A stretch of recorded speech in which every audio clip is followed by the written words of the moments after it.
mudah-mudahan kita termasuk orang-orang yang diridai, yang dicintai oleh Allah dan yang diberkahi. Insyaallah yang hadir semua husnul khatimah.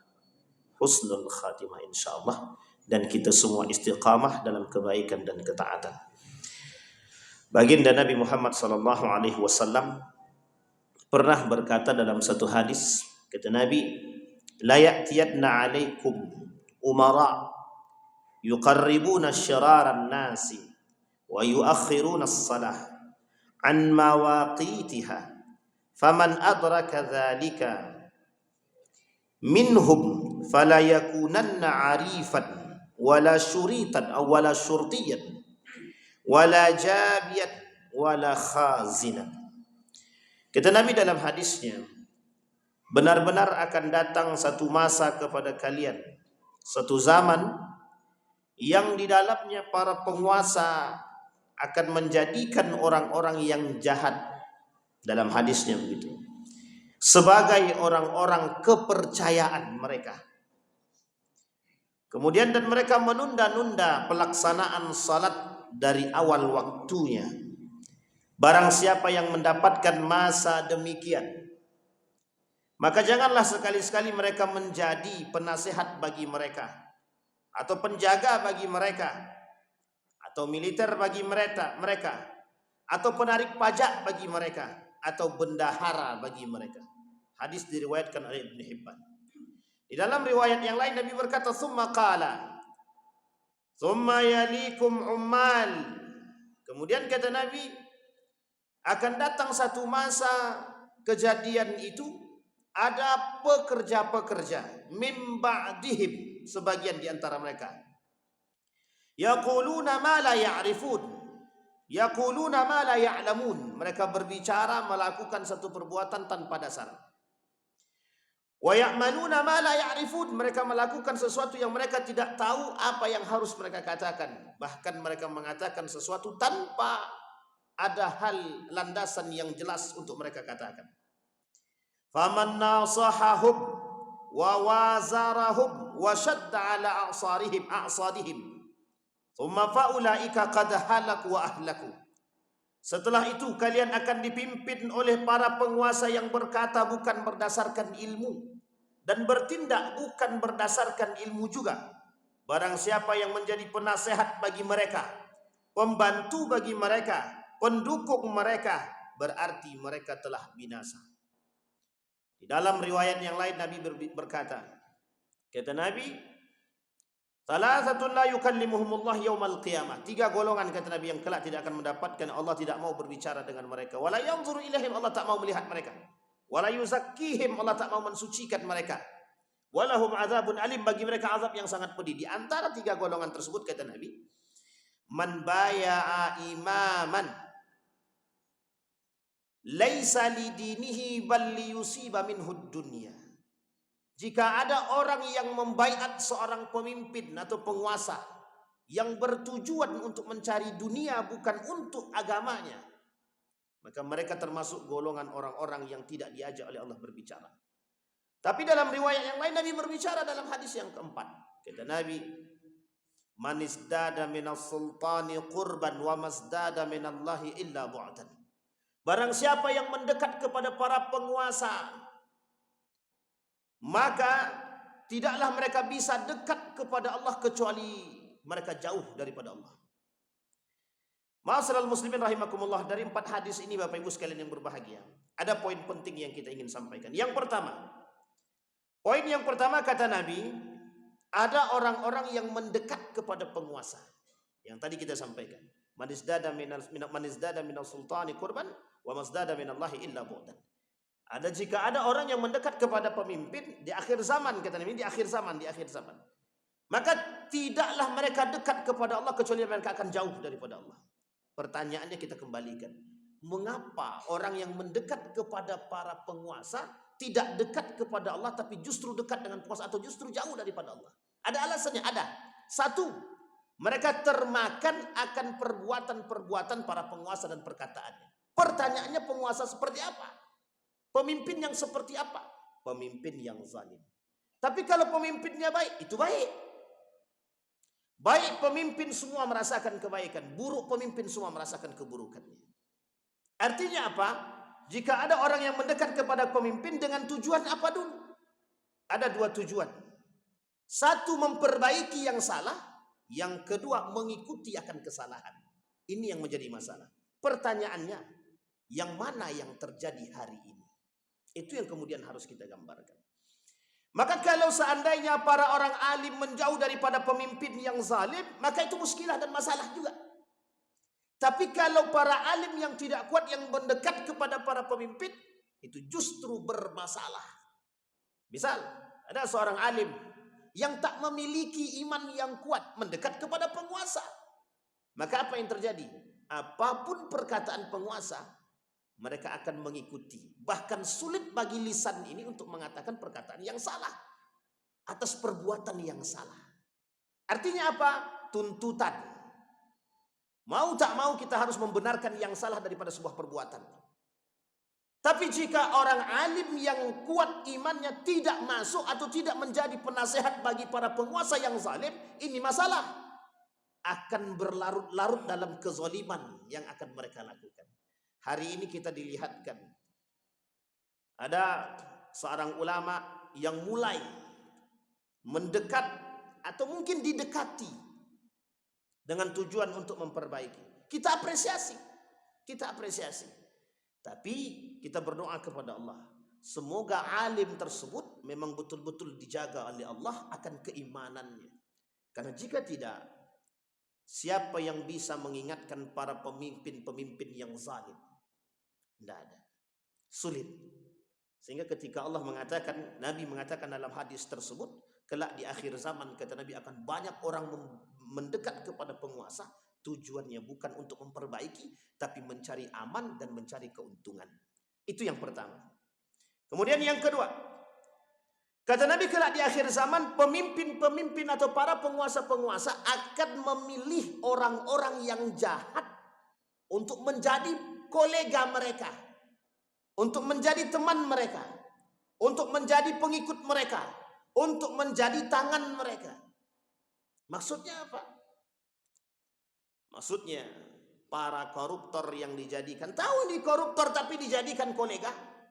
Tahu ini peminum keras, misalkan pelaku kemaksiatan, pezina, diangkat menjadi pendamping, diangkat menjadi pejabat, diangkat menjadi penguasa.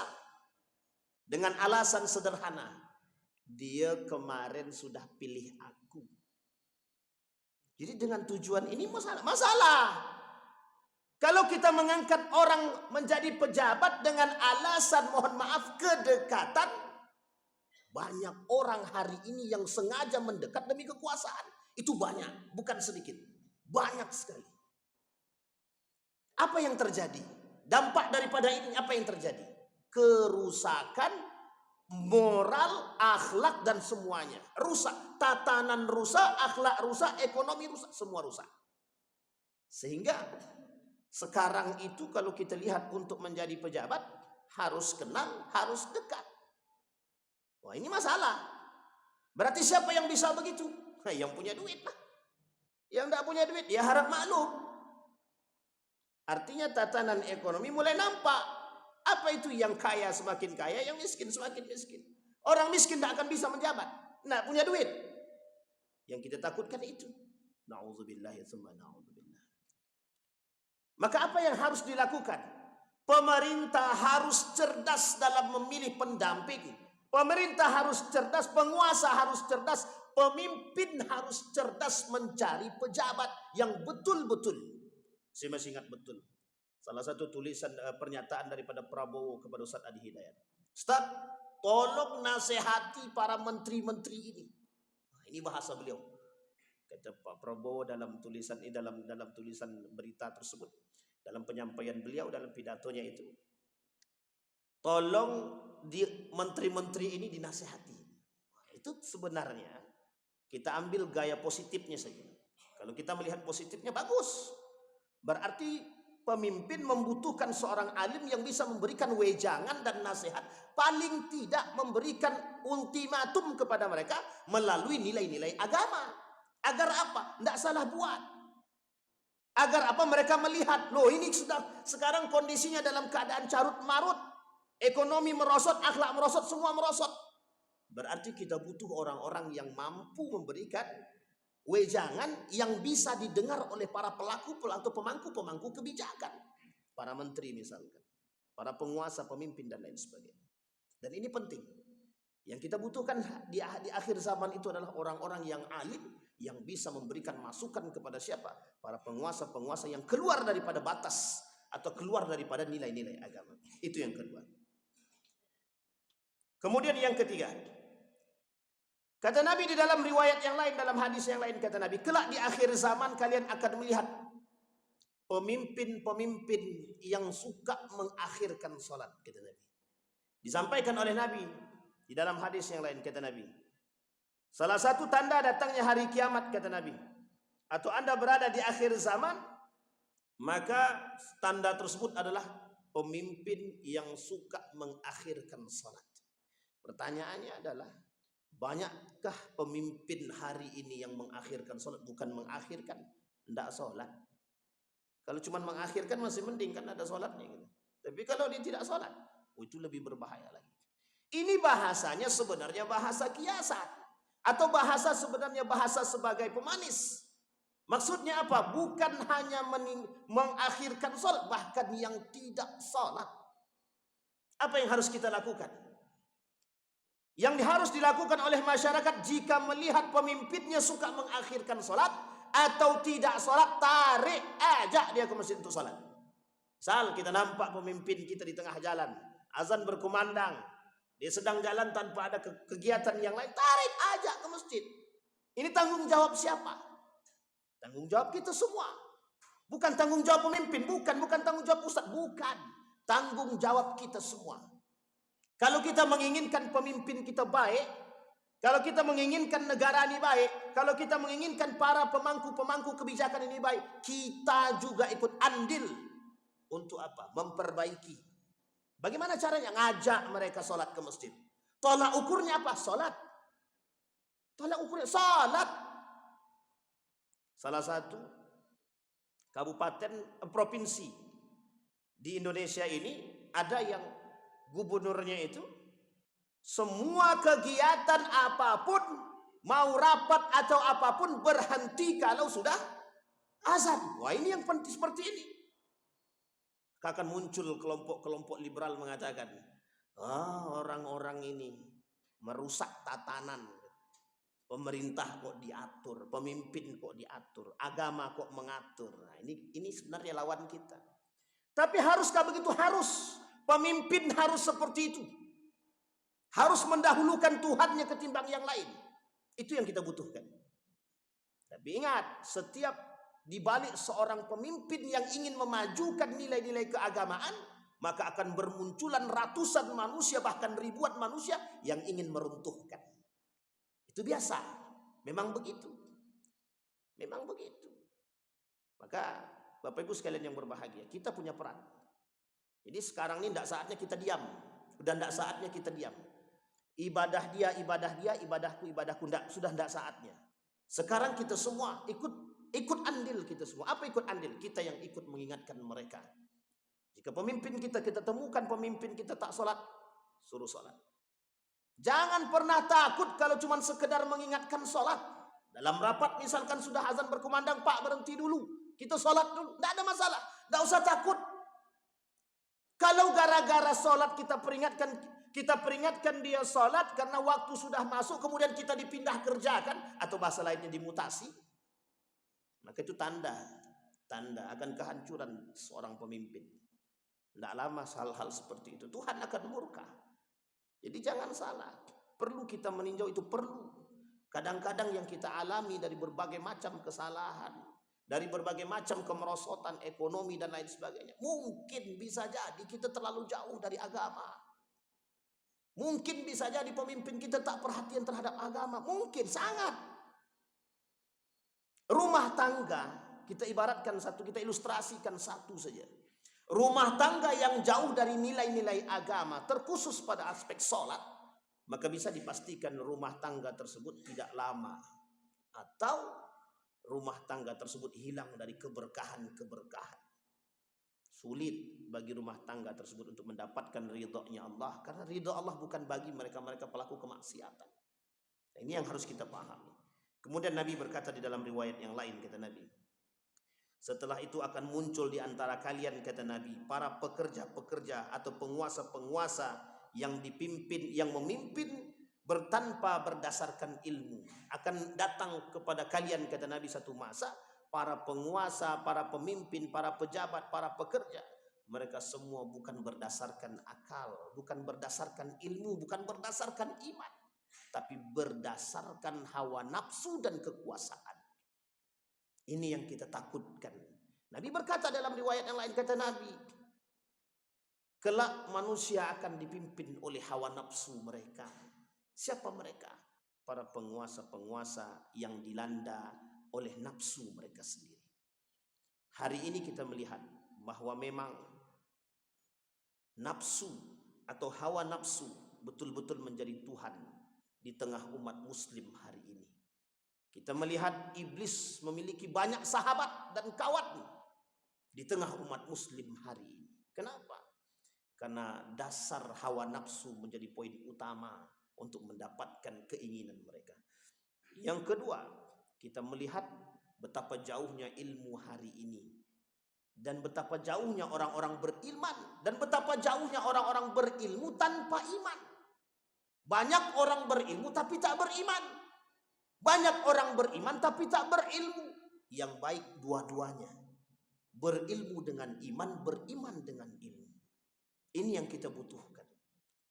Maka jemaah sekalian yang berbahagia, tak salah ketika para ulama mengingatkan kepada kita semua, berilmu dan beriman satu hal yang tak bisa dipisahkan. Orang berilmu tanpa iman maka akan hancur, mereka akan dikuasai oleh ilmu dan nafsu mereka. Orang beriman tanpa ilmu ini menjadi masalah. Bisa jadi iman yang mereka miliki tidak berdasar atau tanpa dasar, ini menjadi masalah. Bisa jadi apa yang mereka perbuat bisa jadi benar, bisa jadi salah. Artinya ditakutkan terjerumus dalam kesesatan. Karena orang beribadah tanpa ilmu bisa menyesatkan. Orang berilmu tanpa iman juga bisa menyesatkan. Maka apa yang terbaik? Dua-duanya. Maka harus ditegakkan dua-duanya. Inilah tujuan kita. Maka hari ini kalau kita lihat betapa banyaknya kemaksiatan, kemungkaran, bisa jadi poinnya itu berilmu tanpa iman, atau bisa jadi beriman tanpa ilmu. Kok sekarang bermunculan aliran-aliran sesat? Bisa jadi penyebabnya itu. Kok muncul sekarang penguasa-penguasa yang zalim? Kok muncul orang-orang berilmu yang tidak beriman? Bisa jadi sebabnya itu. Karena Nabi katakan dalam riwayat yang lain, yurfa'ul ilma wa yathbutul jahl. Kelak ilmu diangkat, yang tersisa dari tengah umat muslim itu adalah kebodohan. Bukan berarti bodoh tanpa ilmu, tapi berilmu tanpa iman. Orang berilmu banyak, orang beriman sedikit. Atau mungkin sebaliknya, banyak orang hari ini mencari gelar tapi bukan mencari ilmu. Banyak para penguasa mencari gelar karena bisa dibeli, tapi mereka tidak mencari ilmu. Ma'asyiral muslimin rahimakumullah. Kemudian Nabi mengatakan, jika kalian temukan masa ini, kata Nabi, jangan kalian menjadi penasehat bagi mereka. Jangan kalian menjadi penjaga bagi mereka. Jangan kalian menjadi orang-orang terdekat dengan mereka. Tetapi dalam riwayat yang lain Nabi katakan, orang-orang seperti ini fa'ahlaku, akan dihancurkan oleh Allah. Maka kita orang yang beriman, ada dua kemungkinan, ada dua nasihat yang disampaikan oleh Syekh Ramadan Al-Buti. Yang pertama, menjadi orang berilmu dan beriman, dan jika kuat imannya maka wajib bagi orang berilmu untuk masuk dan memberikan peringatan kepada mereka. Yang kedua, jika tak mampu maka bertahanlah dengan kondisi keimanan dan ilmu. Mudah-mudahan ada manfaatnya bagi kita semua. Mudah-mudahan bisa menjadi penerang bagi kita. Mudah-mudahan bisa menjadi pengingat bagi kita. Mudah-mudahan kita semua husnul khatimah dan bisa menjadi orang-orang yang baik di hadapan Allah Subhanahu wa taala. Fa'tabiru ya ulil absar la'allakum tuflihun. Assalamualaikum warahmatullahi wabarakatuh.